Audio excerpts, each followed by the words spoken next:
Milk. Driest.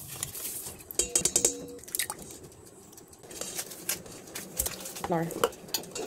Salt. Hanggang 1 hour.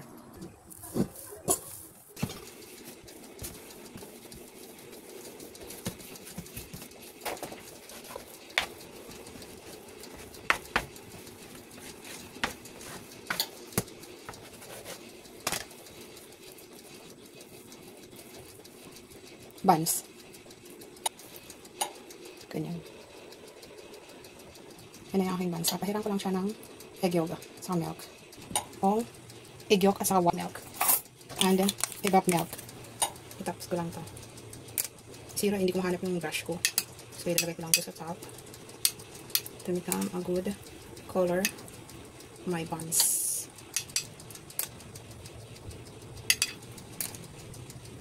Kita nyo ba? Kita nyo yan. Ayan ko lang ng buns.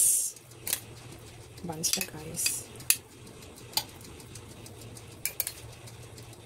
Make good and I put in the top to make a good buns. Then rest 20 minutes rest before bake. This is a buns, guys. Buns.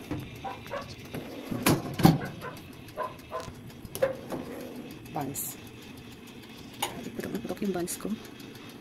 Yan nasa labas ng oven. Pinatang ko lang. Ayun siya. Niluluto na rin siya. Hindi ba? Buns. Ang laki.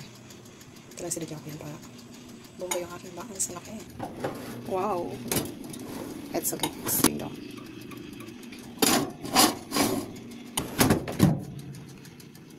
Okay na to.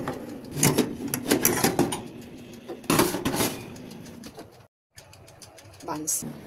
Bread.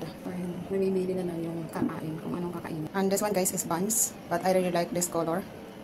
And this one, again, is buns. I really like the color and the top.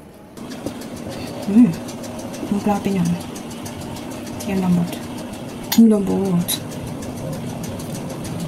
Gusto ko yung ganito, may sunod-sunod. Lambot, guys.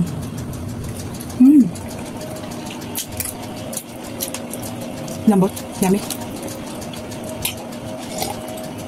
Tapos sausaw natin. Siyempre, pinayro. Nasunog, di ko napansin. Ilang yan, okay naman. Sarap.